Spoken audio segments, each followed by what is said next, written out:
Central Minnesota Sports Hub. It's the Morning Sports Desk, presented by Wadena's Pizza Ranch and FunZone Arcade. Available on Apple Podcasts, Spotify, or wherever you get your podcasts, and streaming on YouTube.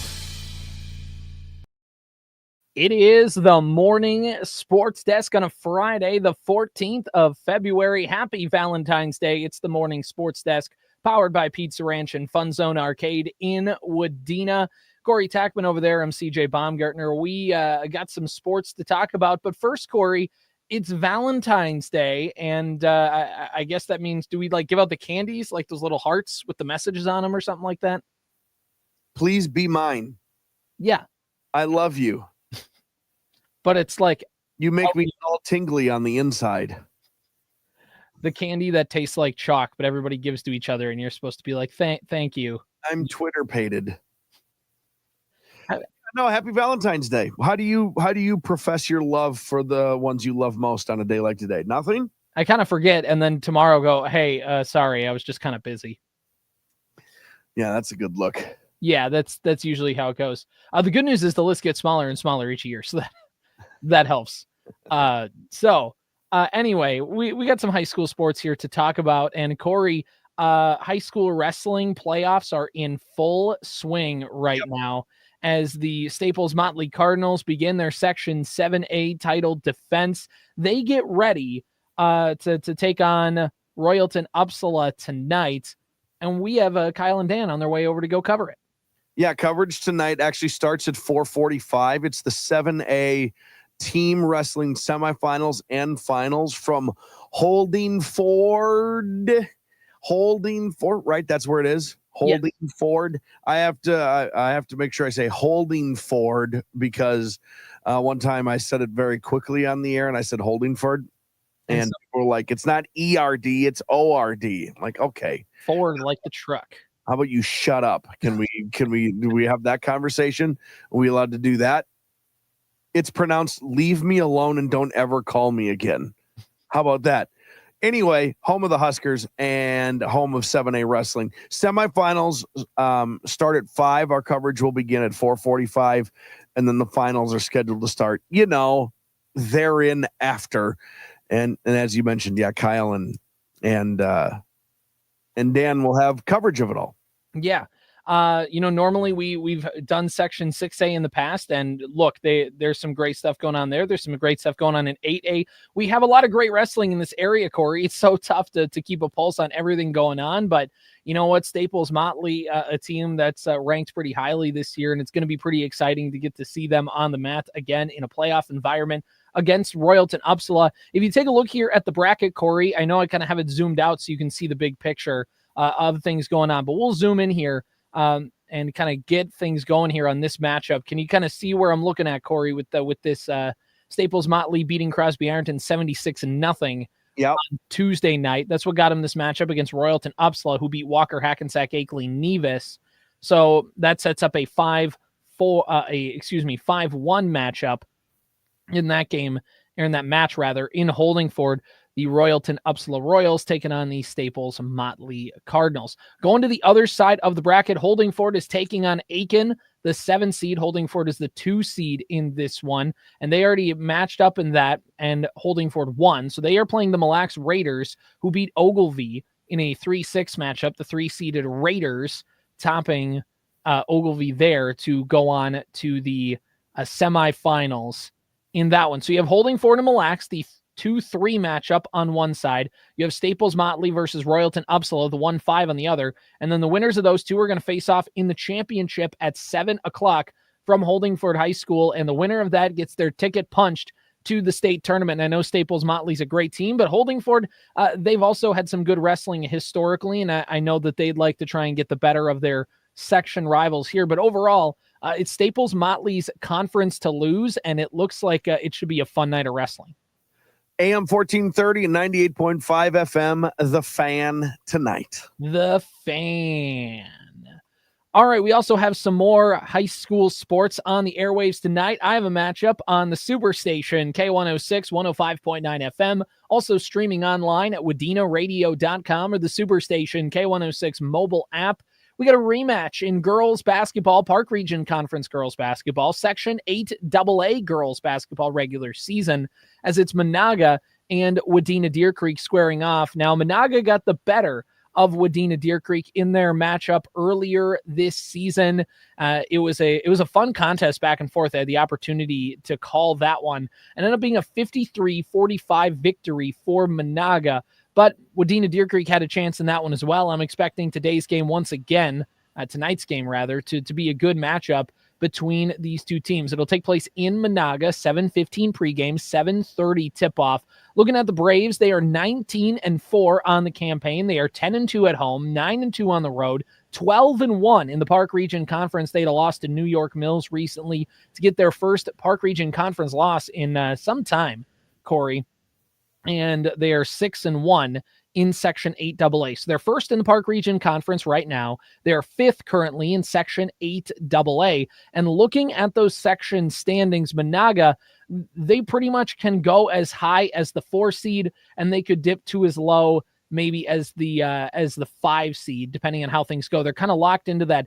They're kind of locked into that 4 through 6 spot right now, based on the QRF. East Grand Forks is about 2 QRF points ahead of them, and Perham is right on their heels. They are 0.4 QRF away from Menahga as well. So there's a little bit of fluidity, but everybody kind of starting to nestle into their spots here in the section race.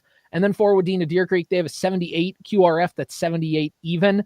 It's going to be tough for them to catch Thief River Falls, who is 11.6 QRF ahead of them, considering Wadena has Menahga tonight and Frazee on Friday to end their season a week from today. But Frazee is the team behind them. They're 4 QRF points behind them, and Wadena Deer Creek with a win could help and protect against the potential loss against Frazee, but also just trying to make sure that they can hold on to that 9th spot right now.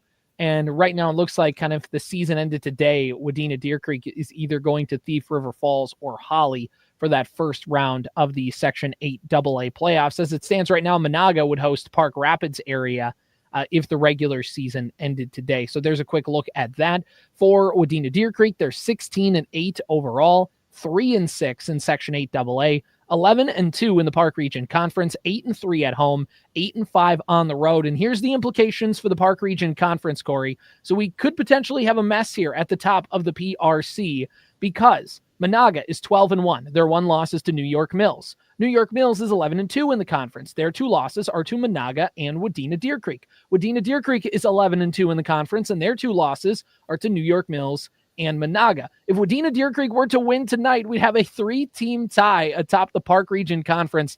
And look, part of me, just the chaotic part of my brain, the part of me that loves upsets and March Madness, the part of me that just kind of wants things to go haywire for the sake of like looking back 5 years from now going, what the heck happened that year? A 3-team tie at the top of the Park Region Conference would be kind of interesting, wouldn't it?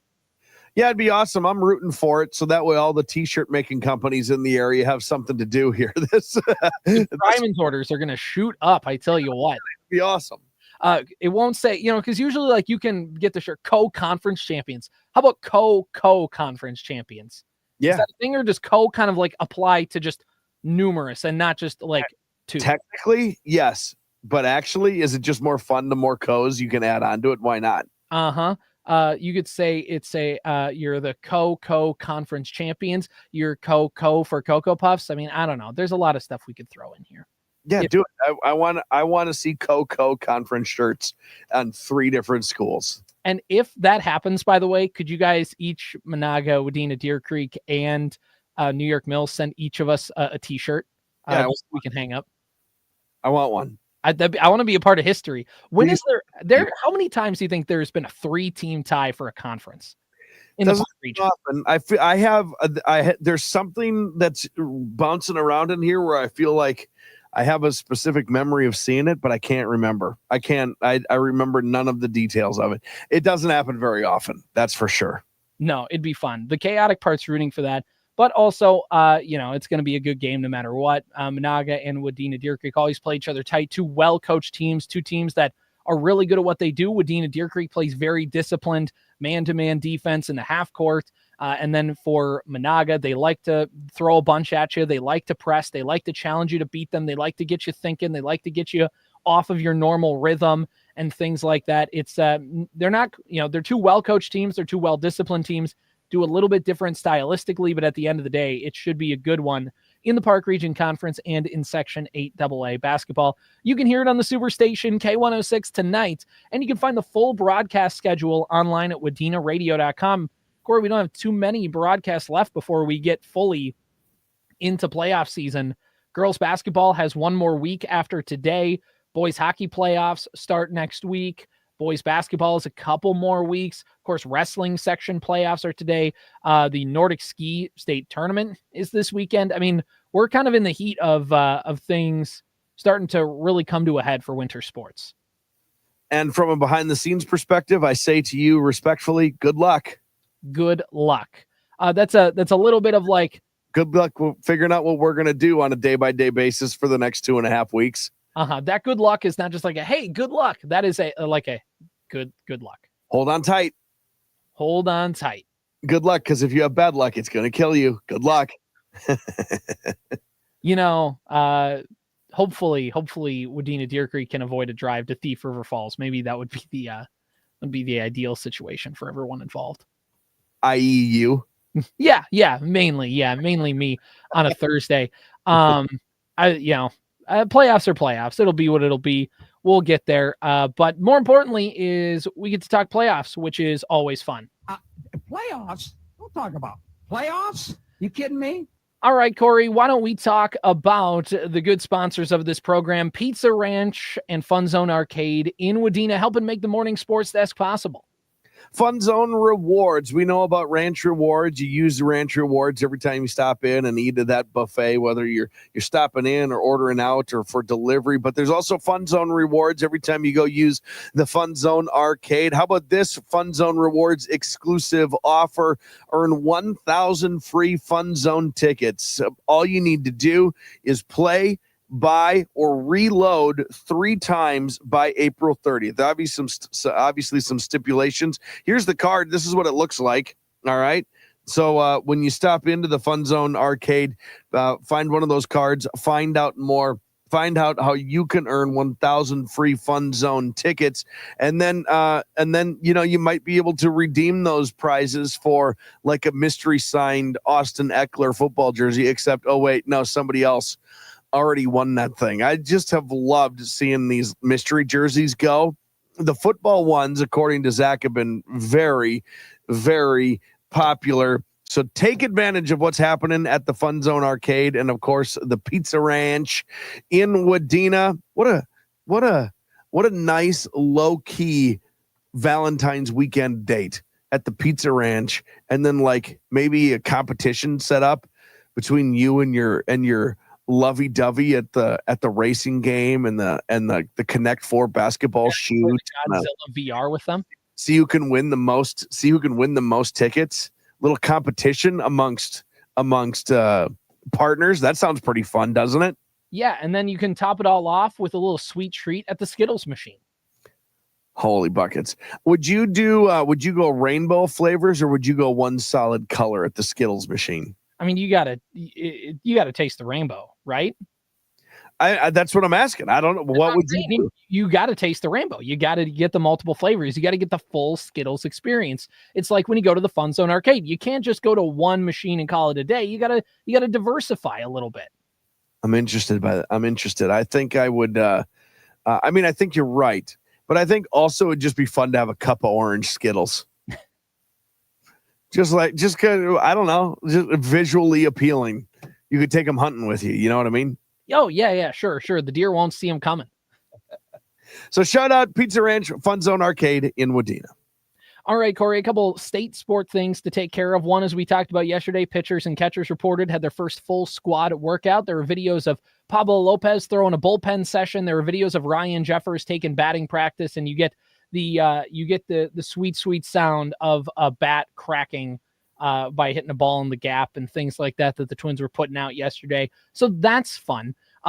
In NHL related news, so the NHL is not doing their traditional East-West All-Star game format. They're trying something different, and what they call it is the Four Nations Face-Off or something along the lines. So it's the United States, Canada, Sweden, and Russia, probably. I don't quite know how I can't remember the other team.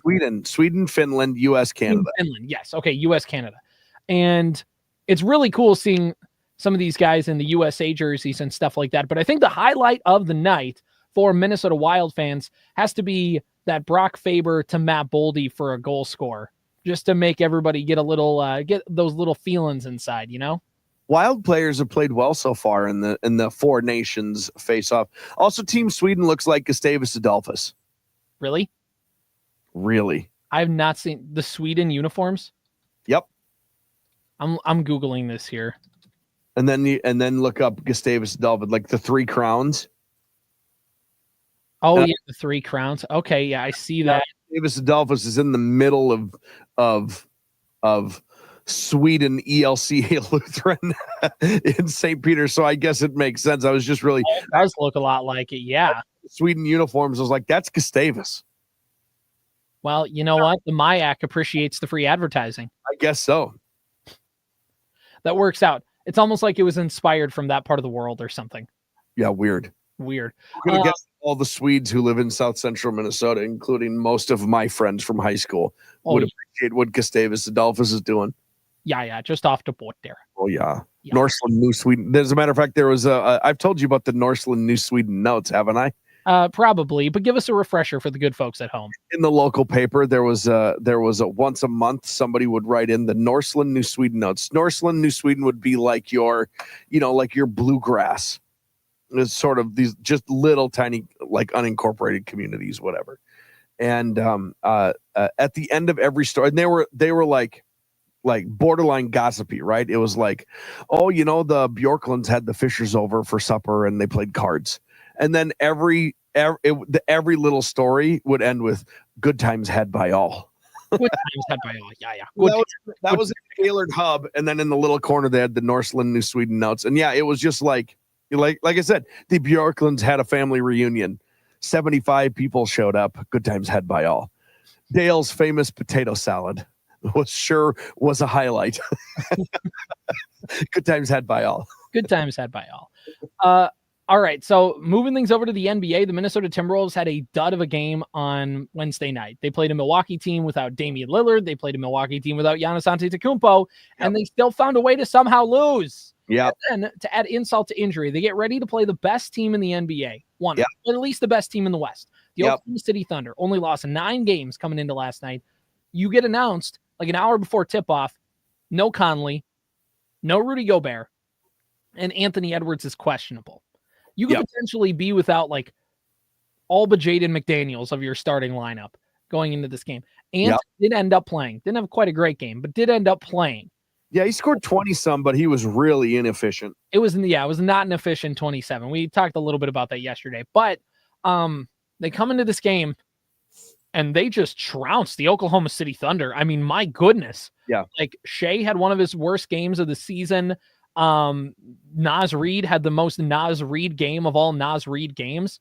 He had 27 points. Jaden McDaniels went for like 21, 5 and 5 or something like that. I mean, he ended up having a good game. And what I think is one of the most exciting parts of this one is the Timber Pups shining through. You had Luka Garza minutes that were effective for the Wolves yesterday. Rob Dillingham, Jalen Clark, Terrence Shannon Jr.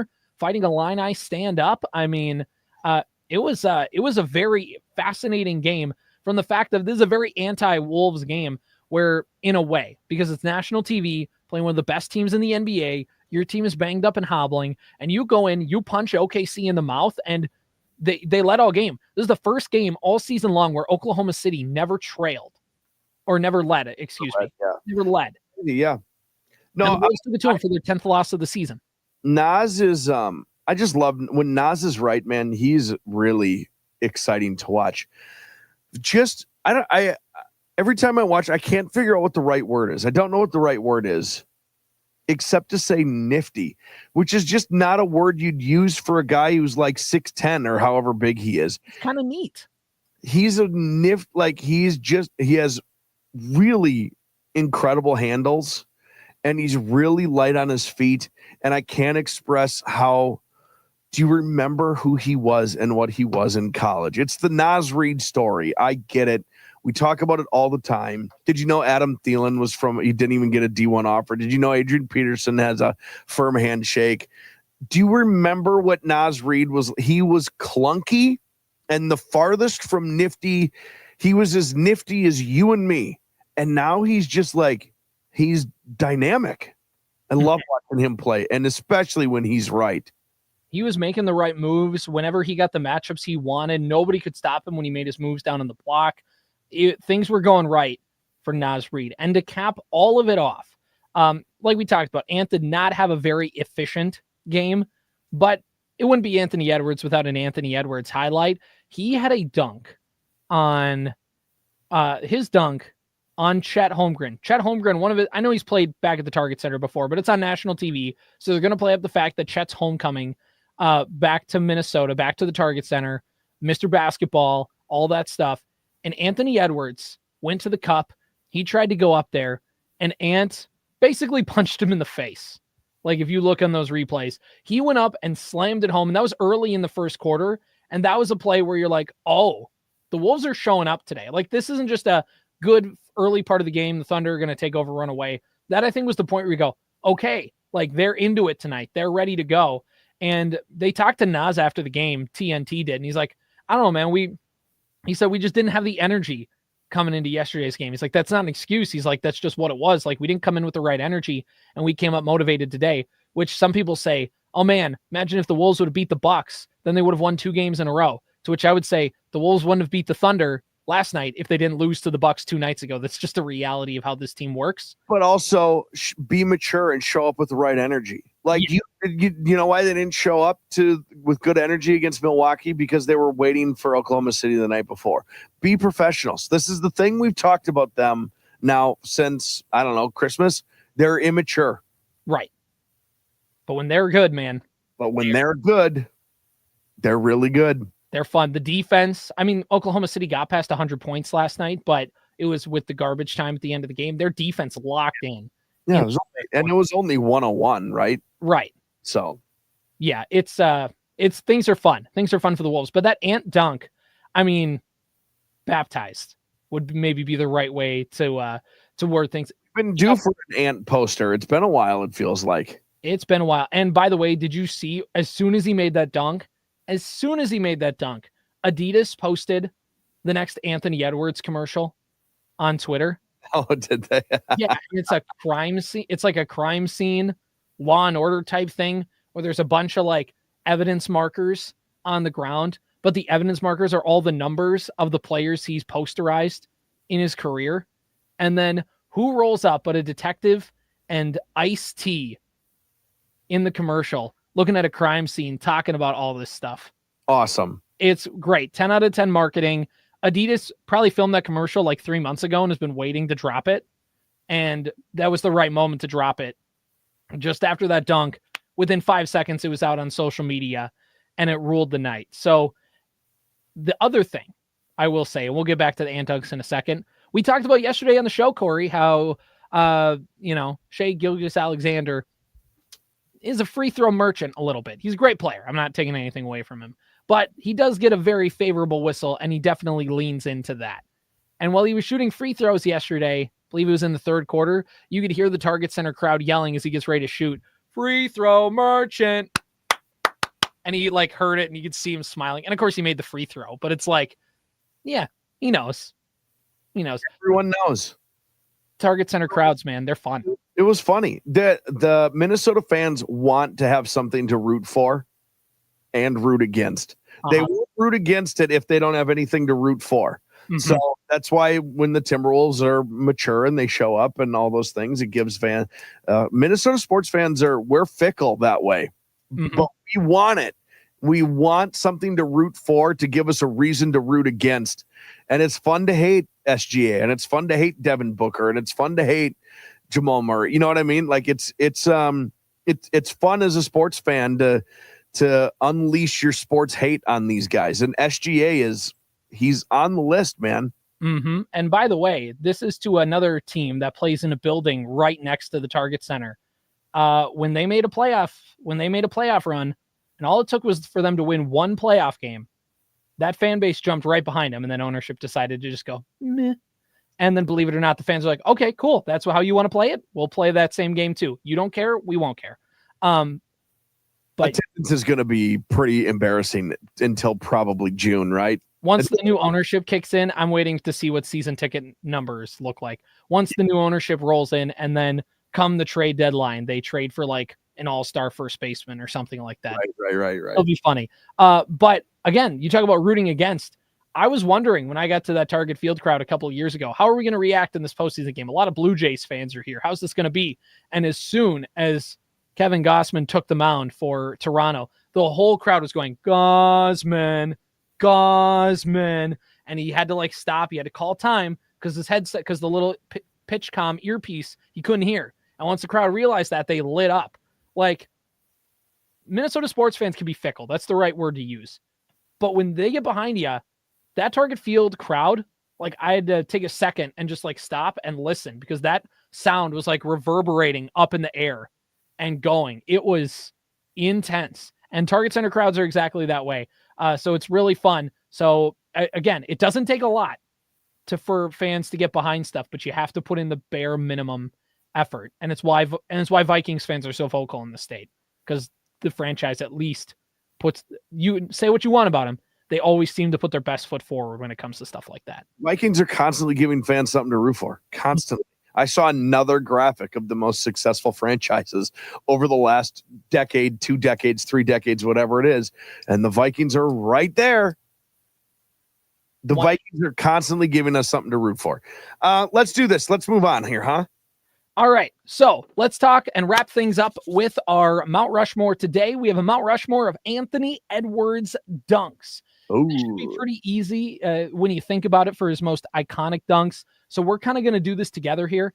I think number one, probably, maybe not number one. Again, these are not in order, but just the first one that comes to mind is got to be the one that kind of put Anthony Edwards in terms of Wolves fans on the map. It was the first dunk he had in the COVID year. So there weren't fans at the Target Center. Anthony Edwards' rookie season, he dunked against Houston at the Target Center. And that's one that made everybody go, this guy can do, he can do some stuff. And then gets me to dunk number 2. Hold on. That's the one that I was going to say. I have 3 dunks written down, that was the one I don't remember that one. But if that's the one that put him on the map, then I totally agree. That one needs to be on the list. Although it's not my number one. Right. It's not my number one dunk. That's the one with the bullet. There's not any particular order, but it's on there. I have an order. Okay. My second dunk will be the one that put Anthony Edwards on the map for the NBA, and that's against the Heat in his second season in 2021, in November 2021, when he dunked against Miami at Target Center. It was called the charge. It didn't count, but it counted in the minds of Wolves fans. He leapt up and made, I can't remember the name of the Heat defender who was trying to guard him, but he made him eat his shorts, basically, because he was that high. He dunked on him. And but you know what? NBA fans and NBA social media on like this decade's greatest dunks, every highlight reel of Anthony Edwards dunks, best in-game dunkers, best in-game dunks in the 2020, whatever. That dunk makes every highlight reel, even though it wasn't. Right. The dunk that wasn't was just an all. If it would have counted, we'd be stupid talking about it here. That is the number one dunk. If it would have counted, it gets demoted, in my opinion, to probably to this spot. Right. And so now I think this moves over to the next couple dunks. And I think these ones are a little more straightforward. The one is the one against Utah last year. I mean, the one where he just leaps up, almost like breaks his wrist in the process, and just basically jumps from the free throw line and slams it home. And was it John Collins, right? Yeah, that sounds right. That was Utah. Okay. I couldn't remember if that was Utah or Sacramento. It was in Utah because they were wearing those throwback Jazz uniforms. That's the number one, in my opinion. It's gotta be. That's my number one Anthony Edwards dunk. I'm throwing the chat one in there as well. Just when you consider circumstances, when you consider who it was against, basically, things like that. And in the circumstance, footer. plus recency bias. The John Collins one was it was in transition, right? The Timberwolves kind of got the ball back. He picked up the ball. He fed it out into the corner. Probably was it to Jaden? Kind of had it on the near wing. And it was just kind of nonchalant. I think about one of the things about that dunk to me was also the Grady call on TV was that it was this nonchalant, like, oh, the Timberwolves have the ball. I think it was McDaniels on the wing. I don't know. It doesn't matter. It might have been Alexander Walker too. And then out of nowhere, out of the side of the screen, Anthony Edwards comes flying in, and everyone could see it happening at the same time, along with Grady realizing what was going to happen. And it was loud. That was a loud, thunderous dunk from Anthony Edwards. That's the number one.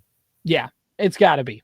It's got to be the number one. There's probably a couple we're missing, but those are that's a good place to go. Any other dunks you want to get off your chest, Corey? No, I mean, he doesn't have like a ton of, I don't have poster. You know what I'm saying? That one, the Miami one, it's really probably a top two, and right. The Miami one doesn't count. So if you want to be fickle about this one, you got to kick it out. There wasn't even points. It was an offensive foul.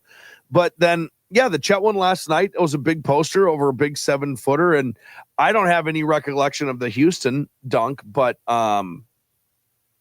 if that's what put him on the map as a dunker, of which he is, then let's do it. I think that's a good 4. He's a dunkaroo. What do you say? Bring him back. All right. This has been the Morning Sports Desk powered by Pizza Ranch and FunZone Arcade in Wadena. Happy Valentine's Day. We'll see you Monday. Powered by Wadena's Pizza Ranch and FunZone Arcade. Follow the Morning Sports Desk on Apple Podcasts, Spotify, or wherever you get your podcasts. And watch every show on YouTube.